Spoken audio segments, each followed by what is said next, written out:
Radio Toronto are entirely those of the hosts, guests, and callers who are entirely responsible for all show content and do not in any way reflect the opinions of TOMz Radio Toronto or its staff. These broadcasts are presented and made public as entertainment and general information only, in the hope that they will be entertaining and informative to listeners. They are not intended to diagnose, treat, cure, or mitigate in any way any disease or condition or to promote any specific lifestyle, belief, religion, political affiliation, or other personal practice, nor is the information presented necessarily accurate or verifiable. Good afternoon, Toronto. Open forum now again and with your friend Ramon Datol, alright? And today our special guest to discuss her plans and programs for Toronto Series Ward 8 or the Eglinton Lawrence riding is no other than the only woman candidate in this riding. Please welcome Miss Wendy Weston. Good afternoon, Wendy. Hello, thank you so much, Ramon. Nice to be here. Okay, what could you say about yourself? Because people are used to have a male candidates only, and now there is one lady. Okay, so thank you very much. I am a registered candidate for a municipal election in Toronto. The election will be held on Monday, October the 24th. It's about 5 or 6 weeks from now. On the ballot, there are 5 of us. 5 of you? Yes, there are 5 of Okay. us. There's a very long-serving popular incumbent, and 3 other people and me. And yes, it's true, I am the only woman on the ballot. And I really appreciate the opportunity to speak with you. All right, actually, Wendy, where do you live here? Are you actually living in Ward 8 riding? So I can tell you I live just outside of the ward, just east of the ward. I was born and raised in Toronto. If your listeners are so inclined, please do visit my website. Maybe as we're speaking, Okay. It's up to date. It's www.wendyweston.com.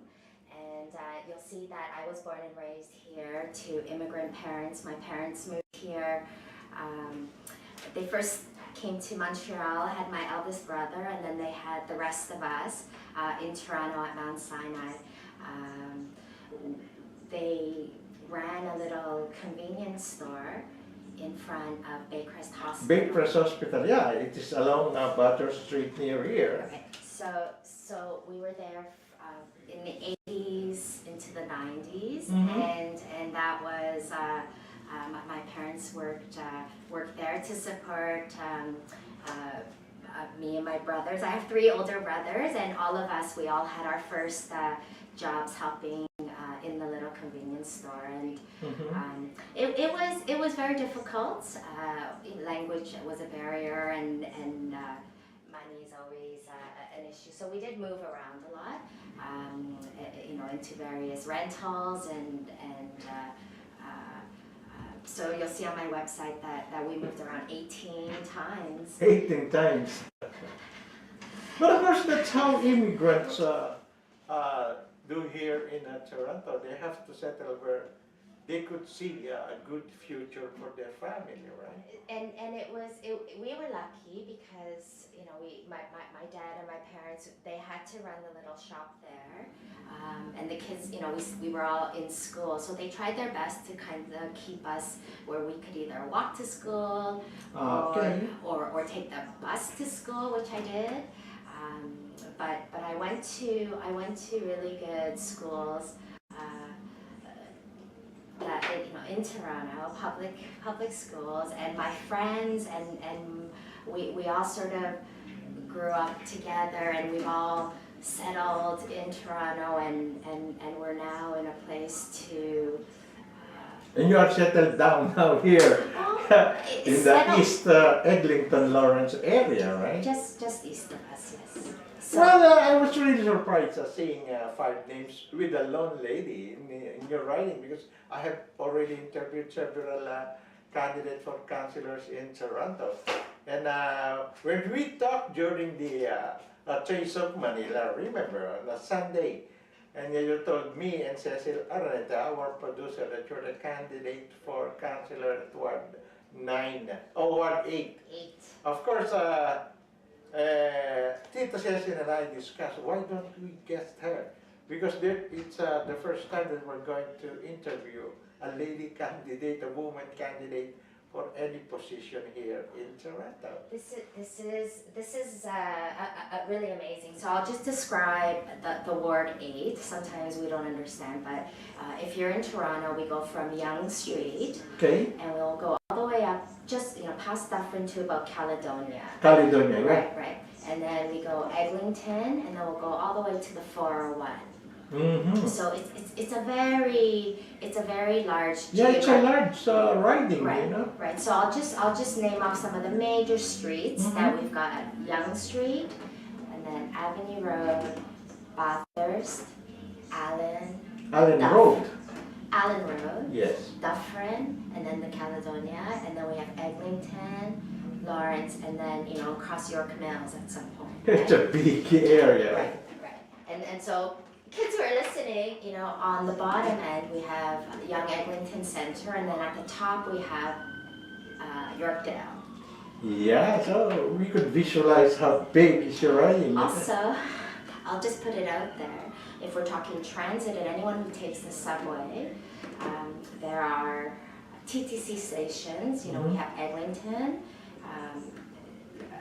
that services the ward, Eglinton, Lawrence, and York Mills. And then we'll go along the Wilson line. So not Wilson, but we have Yorkdale, Lawrence West Station, Glencairn, Eglinton West Station, and even Wilson Station. We're very close to Wilson Station. And then there's this new wonderful LRT that's just about ready. And there's seven stations that's going to service all along Eglinton. So it is a very big geographic ward.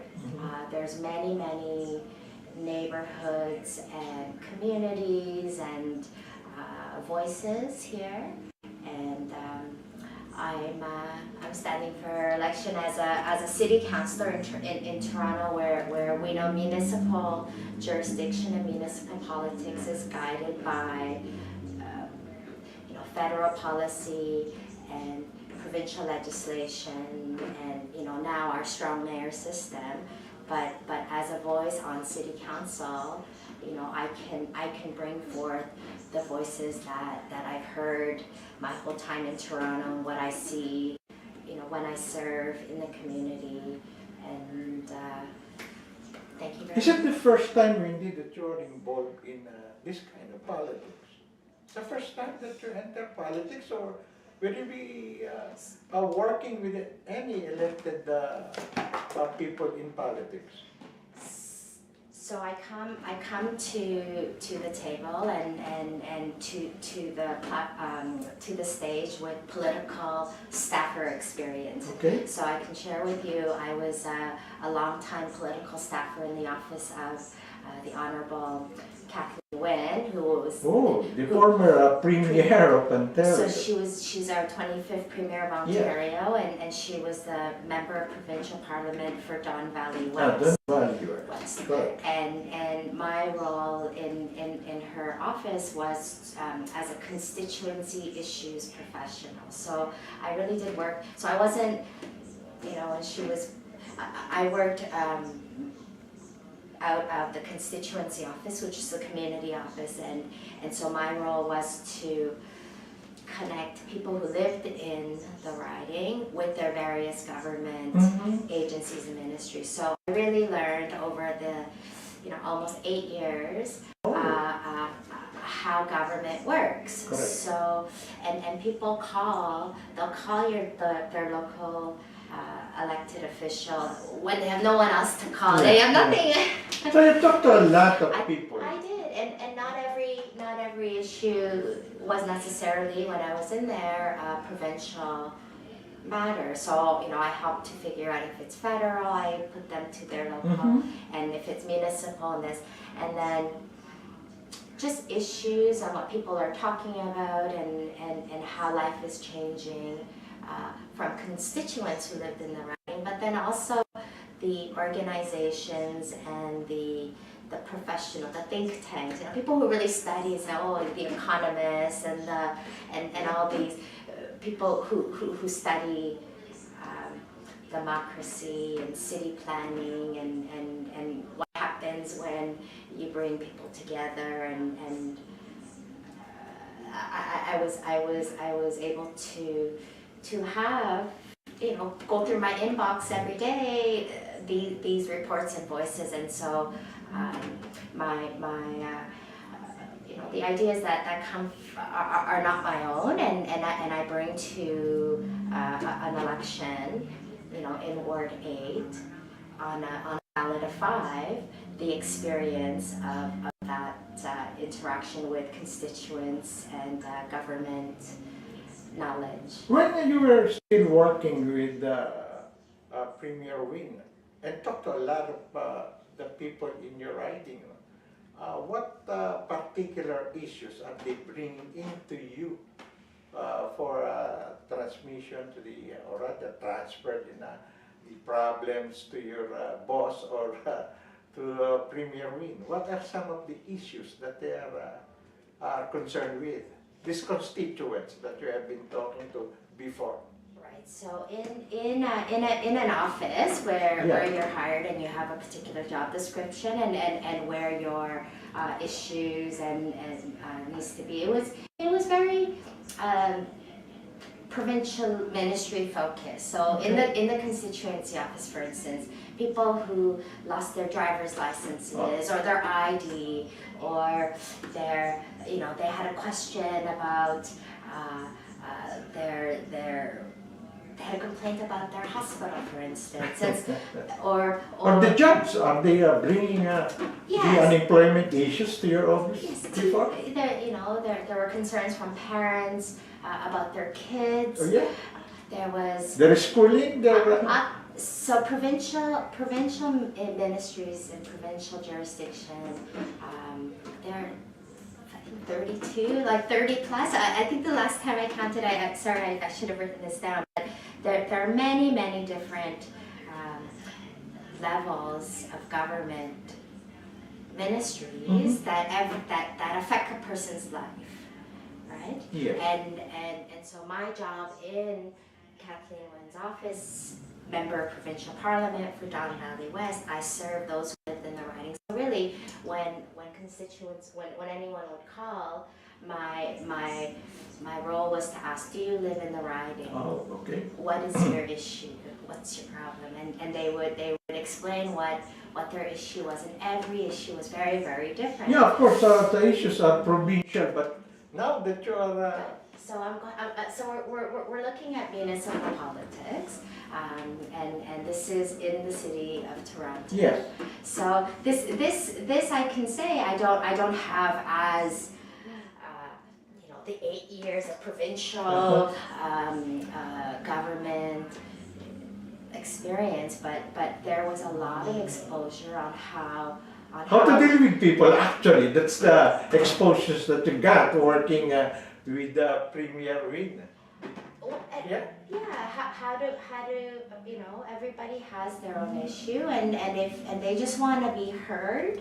And if you can tell them it's this, call this level of government or call, and because that's really, as in that capacity I was able to provide, right? So emails to ministries and this is what this constituent wrote to us about. Is there a resource that's available to them? So just putting people in touch with what's government. Bureaucracy. That's what you tell. Well, but we get a local constituency office or a local politician's office has what we call in the business, I guess, liaisons. Yeah. So, and this is what I'm saying. When someone calls the politician, it's because they don't know what to do. And if that office is available to hear their issue because it's in their jurisdiction, then their support in the bureaucracy, the liaisons, and these are the people that keep things going. Yes. All right, Miss Wendy, I will just ask you, what made you decide to run for councillor of Toronto City? What made you decide?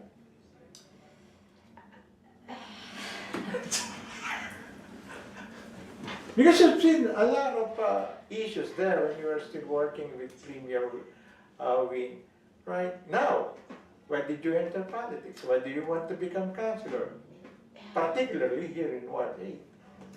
It really just, and sometimes things in life just fall into place, and it all of a sudden just makes sense. Okay. Right? So we I in my own, you had asked earlier if I have children in a family, and yes I do, and they're at a stage in their life where I'm available to work out of the house much longer, and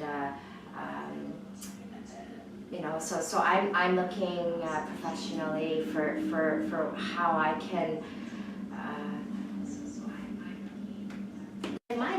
live my best life. Okay. And then I think about all of the experience that I had for so long, that really is really unique and special. So you want to help your constituents here? It just makes a lot of sense to the type of person that I am and the type of Yeah. work that I enjoy. Right. And if you talk to any of my friends or even my mother, they would tell you that I've been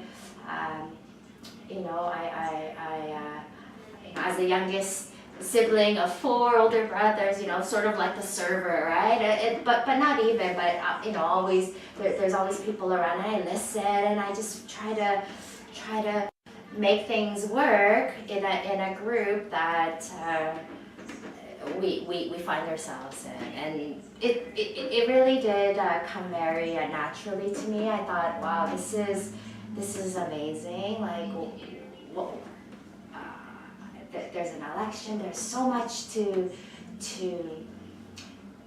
try and change in the city, and I've been reading all of these reports. Now, what am I going to do with all of this? All of these voices that I heard in an office, as great as the member of provincial parliament, and I thought this is a good time. This is a good time, and I think people need a voice like me. I'm a regular.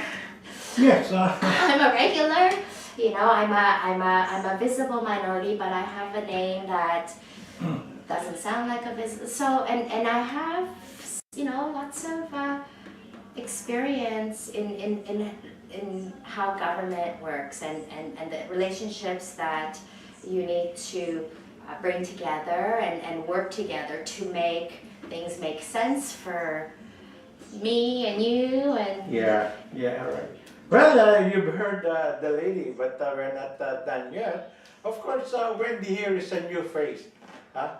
Probably she could make a lot of changes in political views of citizenry, of particular the voters on riding Ward 8 ridings of Eglinton and Lawrence. And we will take our first break, and when we come back, I will ask Wendy what could she do if elected councillor of Ward 8 in so many issues, particularly the current problems now of small and medium entrepreneur, the businesses. How could she help in that? What is her side now or position on the use of face masks and the current issue of still the pandemic coronavirus issue? We will be back after some words from our friends. Don't go away. Take it away, DJ. Mga kababayan, pwede na magpadala ng pera online to the Philippines gamit ang iRemitX. It's safe, secure, and hassle-free. Download the app from the Google or App Store and register for free. You can also visit our branches in Toronto, Calgary, and Vancouver. Or Google us at www.iremitx.com for more information. Huwag nang ipagpabukas pa. Download na!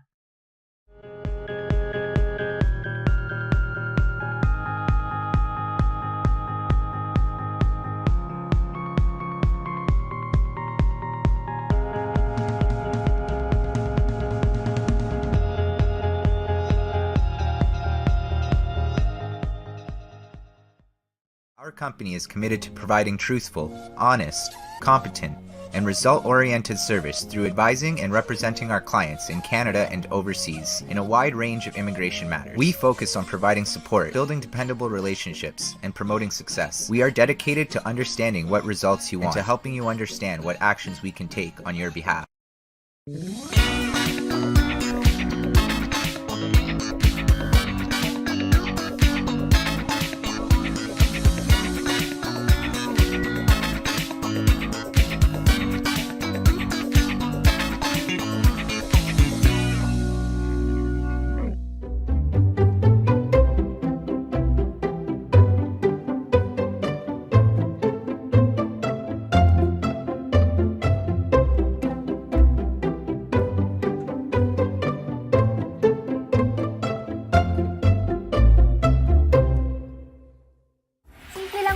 kahit nasa bahay ka lang gamit ang iyong Show My King online franchise business. Step 1, you post. Step 2, we deliver. Step 3, you earn.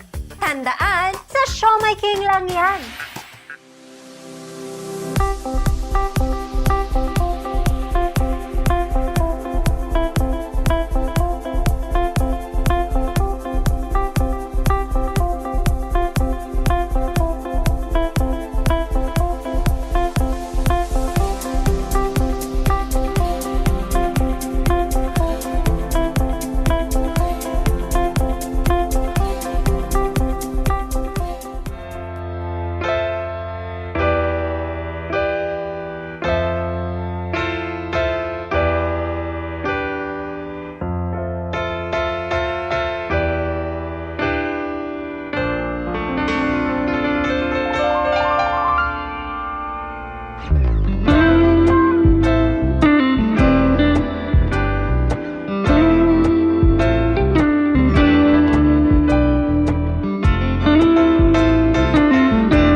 We're back. This is your friend Ramon Detal. Of course, this is our open forum program, Sunday, September 18, 2022. And again, our special guest for the day, the lone women candidate for our City Councilor of Ward 8. It's the Eglinton Lawrence riding, Miss Wendy Weston. Before we left, I told Wendy that we are going to ask her programs, her major concern if she wins this election on October 24, right? Yes. The election. It's a Monday, October 24th. All Please right. mark your calendar. Okay, what could you do, or what is your issue or concern about the current health issue now in Toronto, that it is not mandatory anymore to wear a face mask, right? But a lot of people, particularly or especially the senior citizens, are still wearing face masks. What could you say about it? It is still pandemic. World Health Organization is not declaring it as an endemic, but still a pandemic issue. What is your concern about this? The face mask issue is directed really by the provincial government with the Minister of Health. The Ontario Science Table, they've, please don't quote me, but I believe all of these mask mandates are lifted.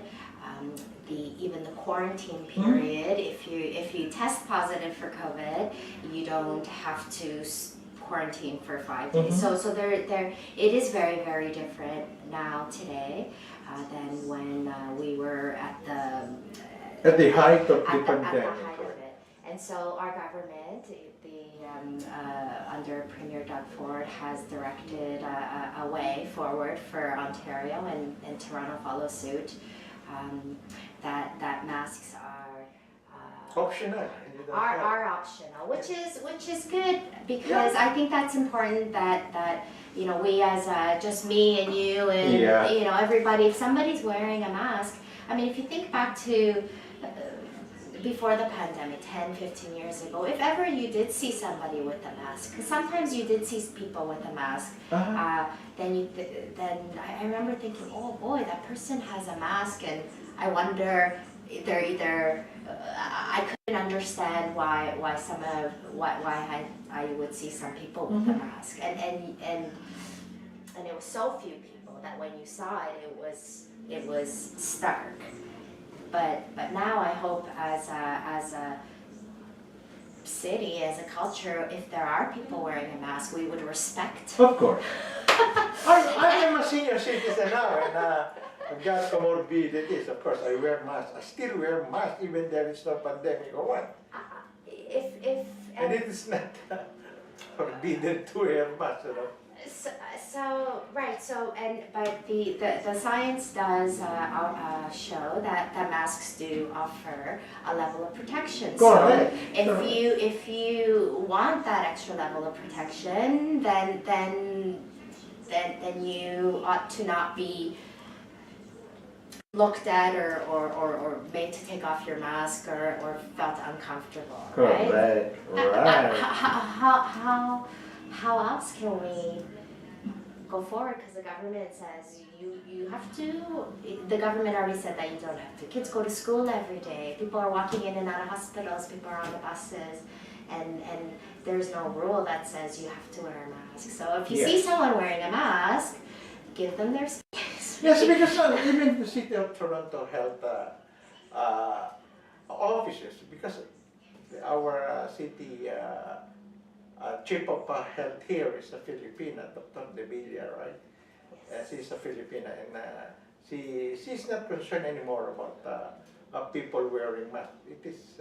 I think rather than there's not the concern, but I think if government needs to set some sort of policy, right? They need to look at, and I'm not I don't know what the exact numbers or the data come from, but it would be hospital admission, how people are getting sick, the wastewater management, all right. So government setting policy and the Toronto Public Health, which we trust, if they're telling the public that masks aren't mandatory, and then we need to trust that.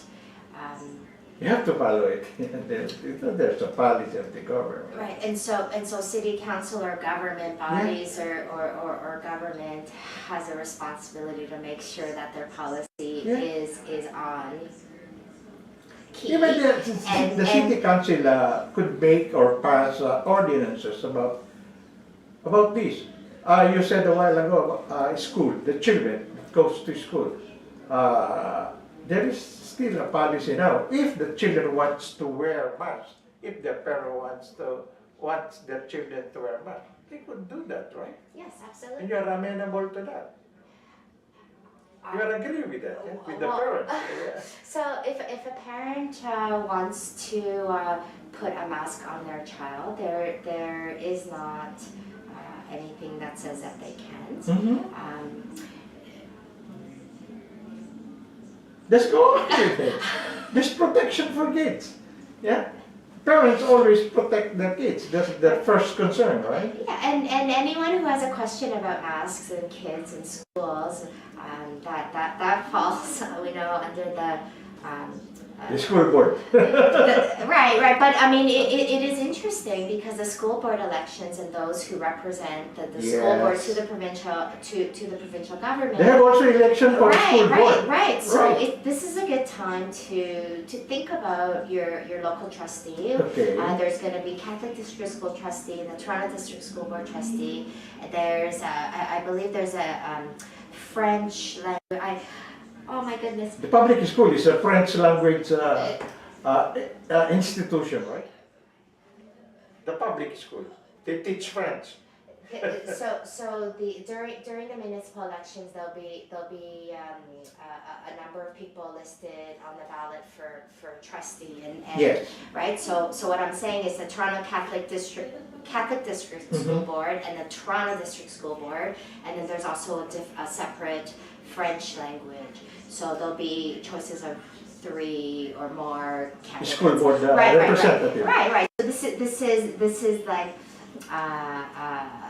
just a pitch to elections in general that it's time to consider who's going to be running your school boards. Right. But let's move back to city councillor election happening in Toronto. So this is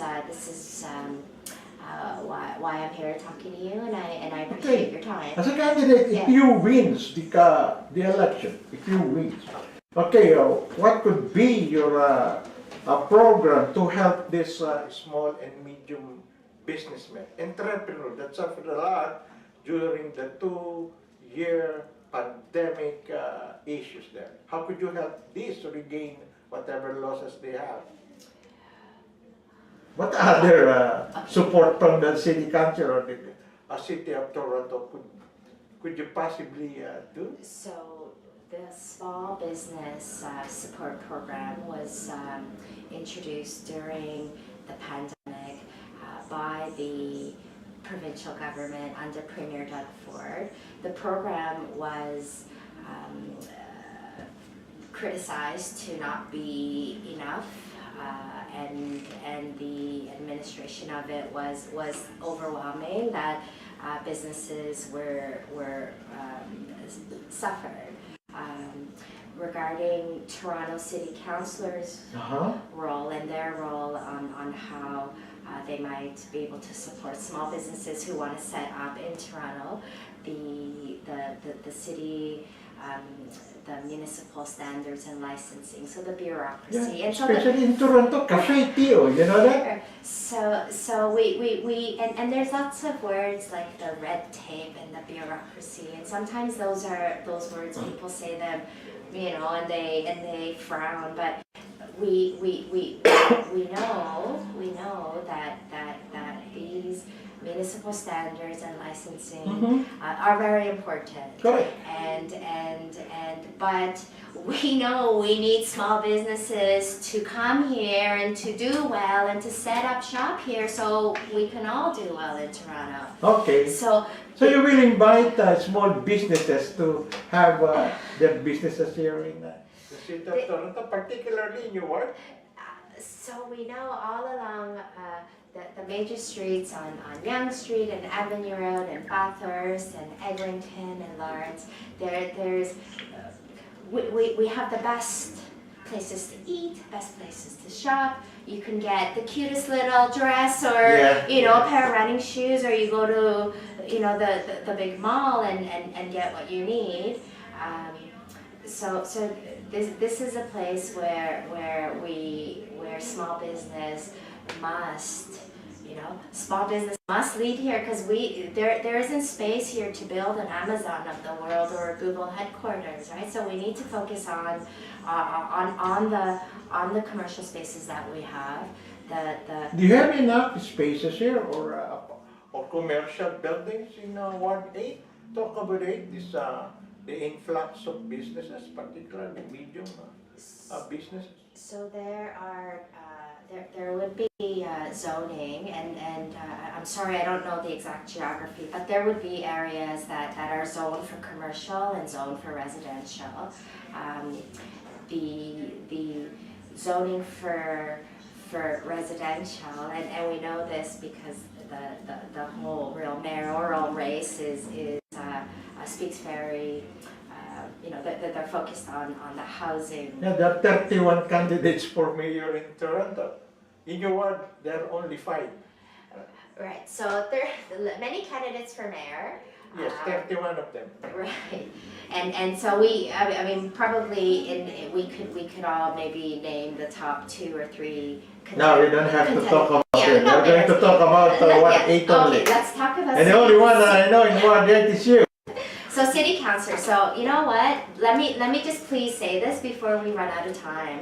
So what can I do in city council? Yes, what could you do? I'm not, I haven't studied statistics, and I haven't studied, I'm not a PhD or a lawyer or those things, but how I can serve a city. It's through your heart. No, I wrote it down. I said, Okay. I wrote it down. Please I said, convince our voters I said, on what to do.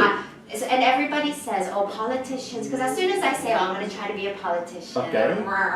but it doesn't have to be like that, and I will for Eglinton Lawrence in Ward 8, if you live within the geographical boundaries that I serve in, I do say, I do promise, I'll serve with integrity, Okay. respect, peace, and kindness, right? I'm not here. Peace. Yes, You're talking about peace.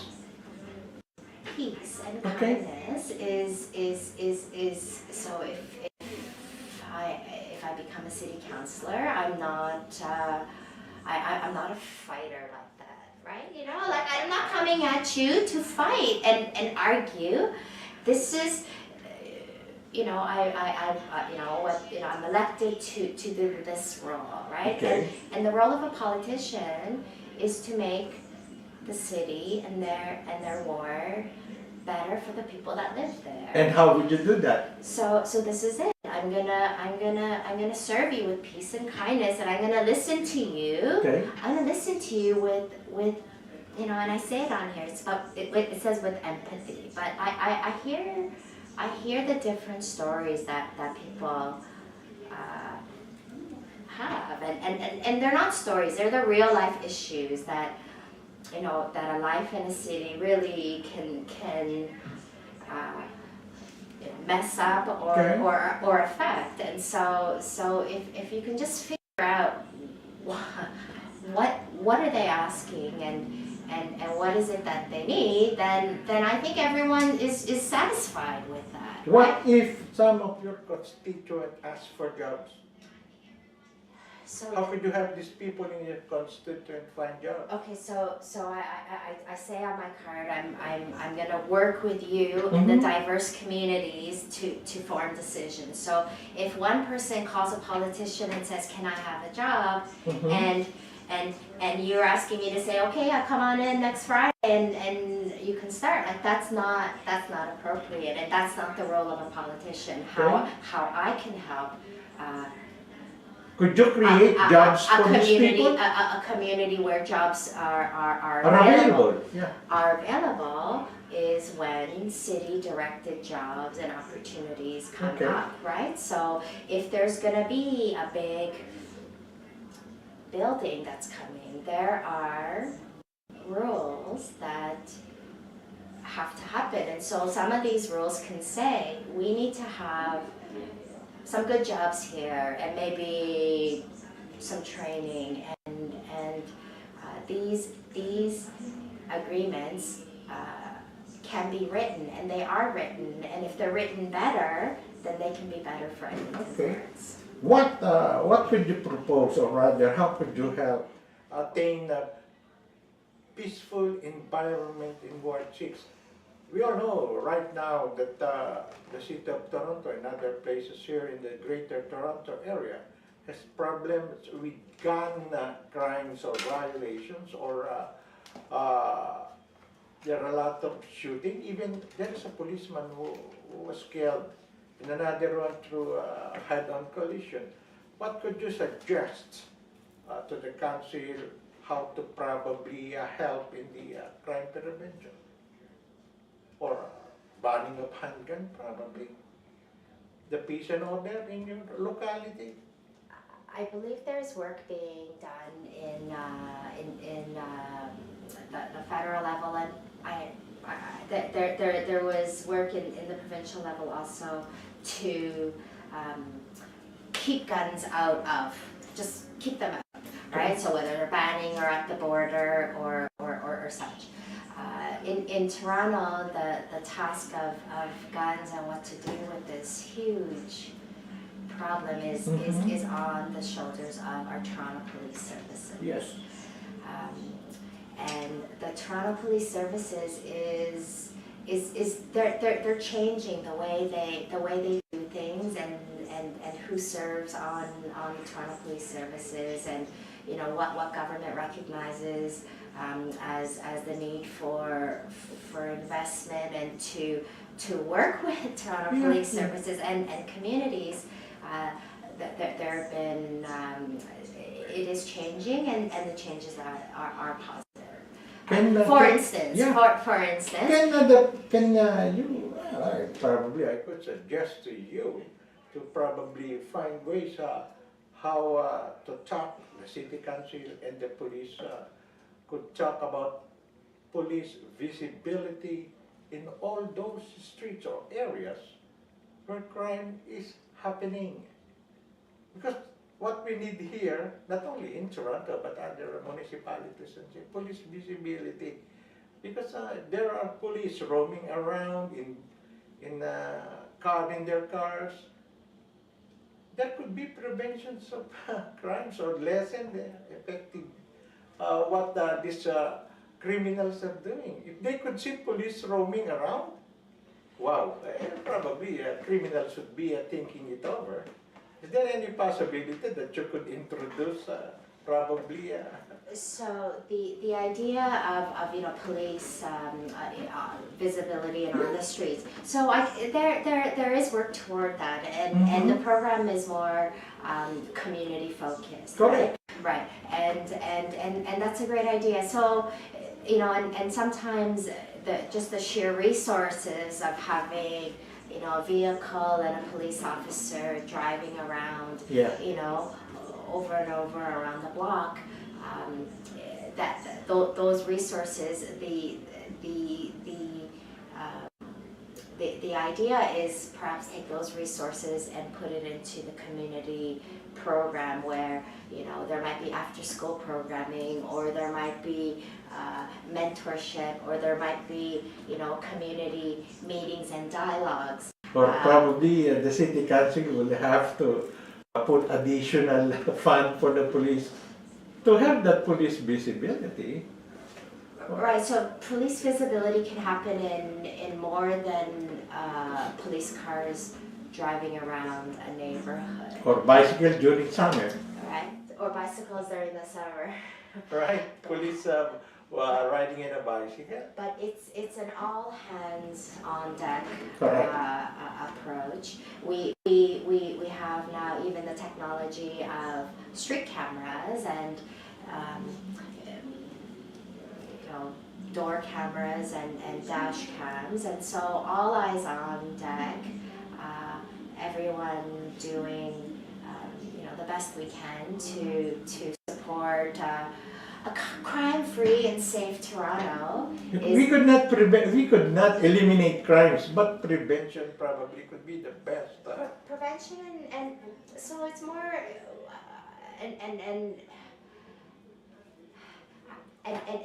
it's I cannot speak about this with authority, but the crime and the lack of opportunity that gangs and But also that's a duty of a country. Like kids, if kids have a future and something to do, and they have mentorship and support. Studies show that money for policing channeled toward that kind of program would work for Toronto. All right. Again, we will be having our second break, and when I come back, I will be asking Wendy here her plans and programs about those shelter in Toronto because winter is fast approaching. What program would she be doing to help these homeless people and probably secure a night, sleeping in a shelter operated by the city council? Is the shelter enough for these homeless people? Well, we will be back after some words from our friends. Take it away, DJ. Mga kababayan, pwede na magpadala ng pera online to the Philippines gamit ang iRemit X. It's safe, secure, and hassle-free. Download the app from the Google or App Store and register for free. You can also visit our branches in Toronto, Calgary, and Vancouver. Or Google us at www.iremitx.com for more information. Huwag nang ipagpabukas pa. Download!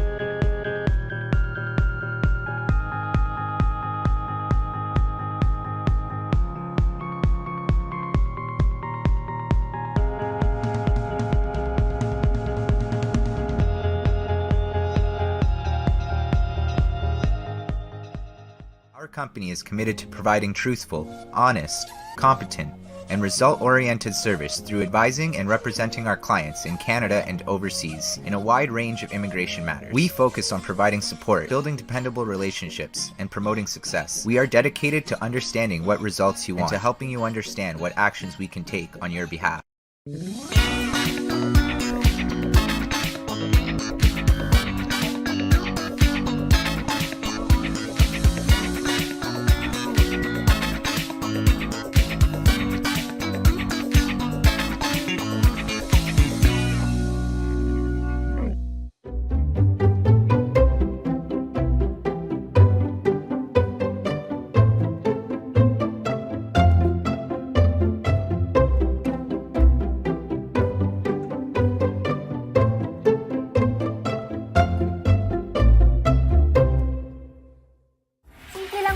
Kahit nasa bahay ka lang, gamit ang iyong Show My King online franchise business. Step 1, you post. Step 2, we deliver. Step 3, you earn.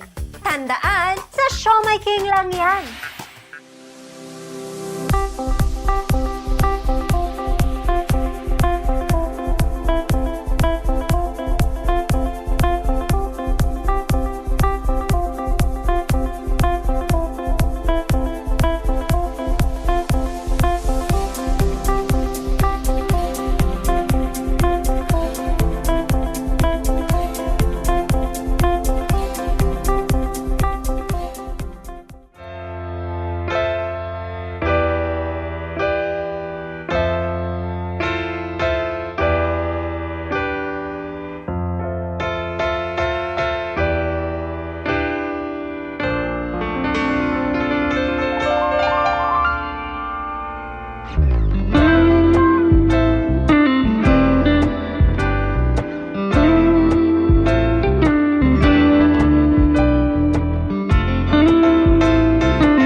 Magpadala ng pera online to the Philippines gamit ang iRemit X. It's safe, secure, and hassle-free. Download the app from the Google or App Store and register for free. You can also visit our branches in Toronto, Calgary, and Vancouver. Or Google us at www.iremitx.com for more information. Huwag nang ipagpabukas pa. Download na!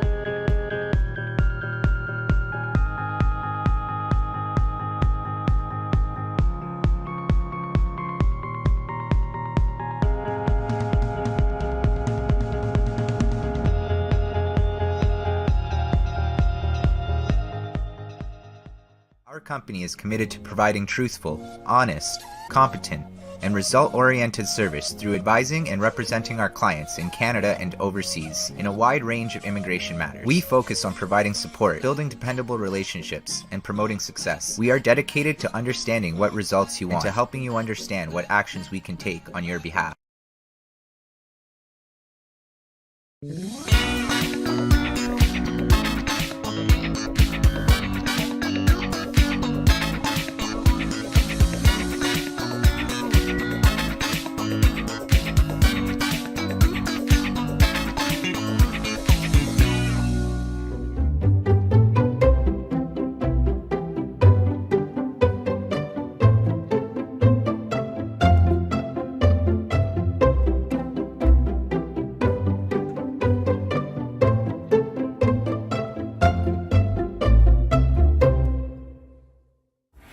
kumita kahit nasa bahay ka lang gamit ang iyong Show My King online franchise business. Step 1, you post. Step 2, we deliver. Step 3, you earn. Tandaan, sa Show My King lang.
We're back! Again, this is your friend, Councilman, Kababayan, Katropa, Ramon Dutol, and we are nearing the finish line of our open forum with my special guest for today, Ms. Wendy Wenson, candidate for Councilor Ward 8, Eglinton and Lawrence. Again, balikan natin or let's go back to Wendy here.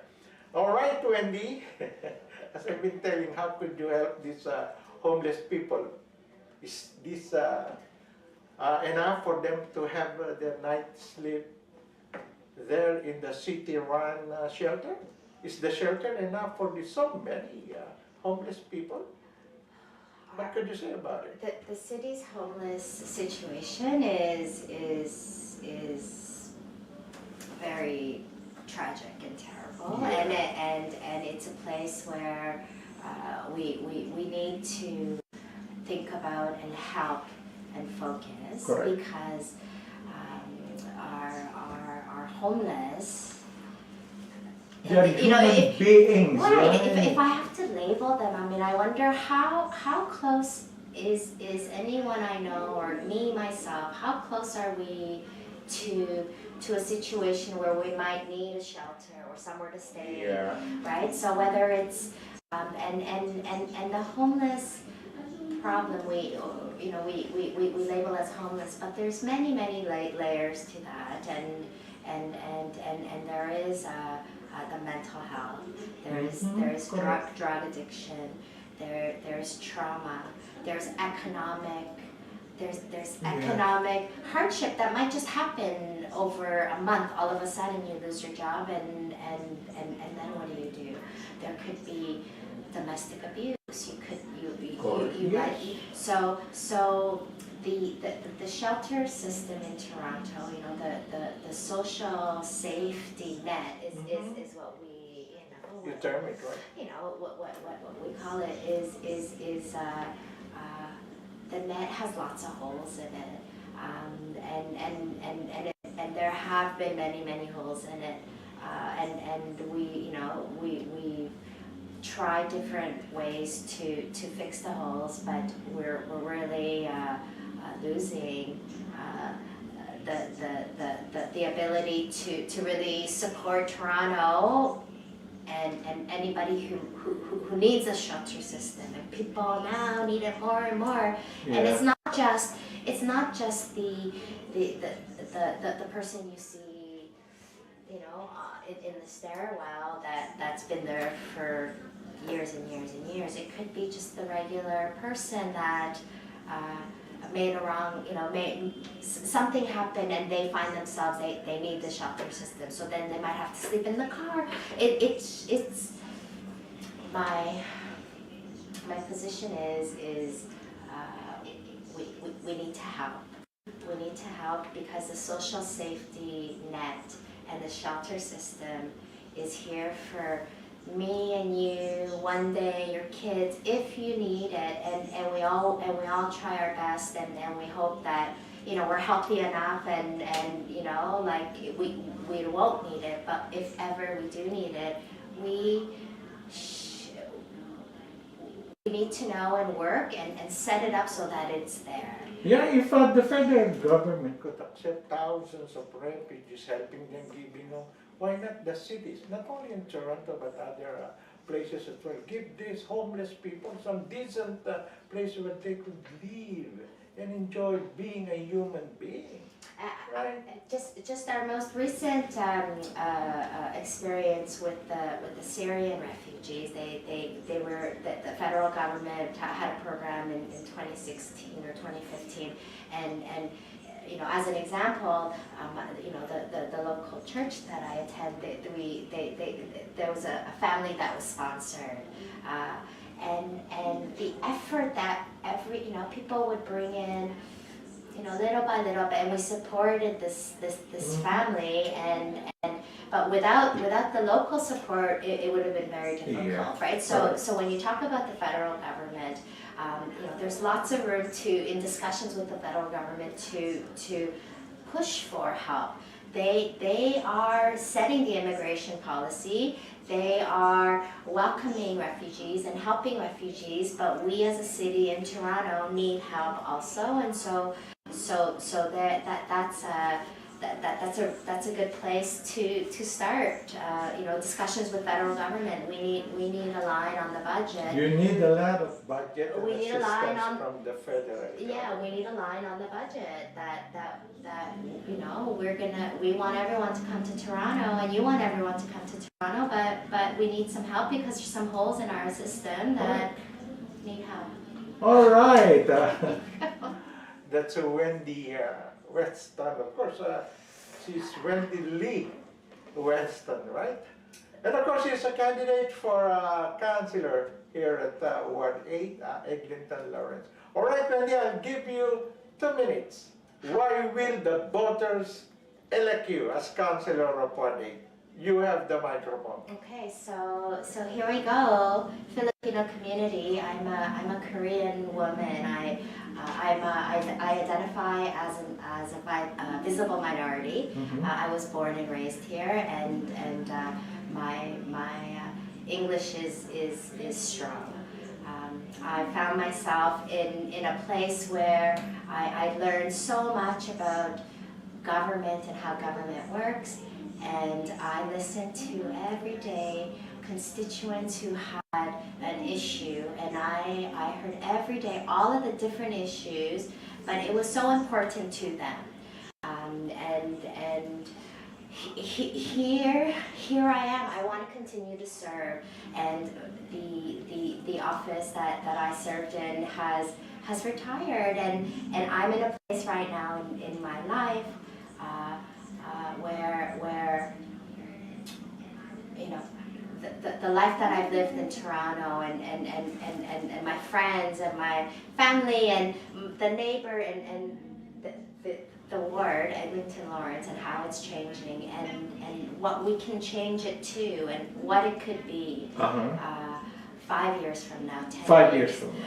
30 years from now, 50 years from now, because things take time. So decisions that a city council will make today, we might not see it, you know, 5 years from now or 10 years from now, but the decisions and the votes that are made today will affect you when we're later. And so the time to change a direction for the visible minorities of us in Toronto. We're now 53%, and I'm a woman at that, and my name is Wendy Weston. You know, my maiden name is Lee, but I married a Weston, a Canadian Weston. He's not that Weston. I know a lot of people ask the question, but no relation. But what I'm bringing to the table is I'm gonna be your regular politician at Toronto City Hall. I was born and raised here. I have friends. You know, I've been all over the neighborhood, and I know how government works, and I know, and I can hear your stories, and I can listen to what you need, and I can put you, and we can work together to make it so.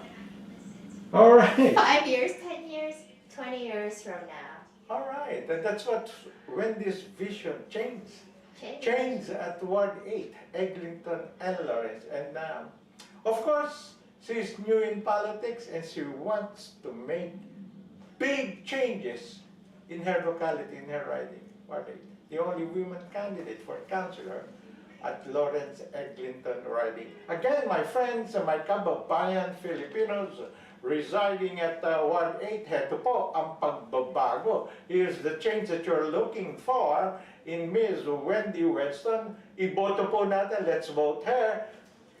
The new politician, the new face, the lady candidate for Eglinton Lawrence. Of course, Ward 8, that's Ward 8, Wendy Weston.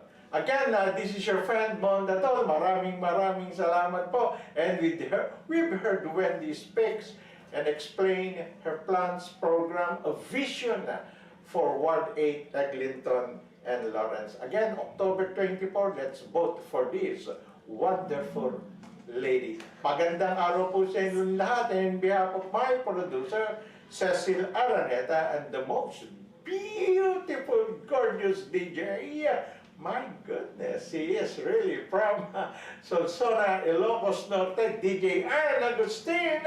Magandang hapon, Toronto!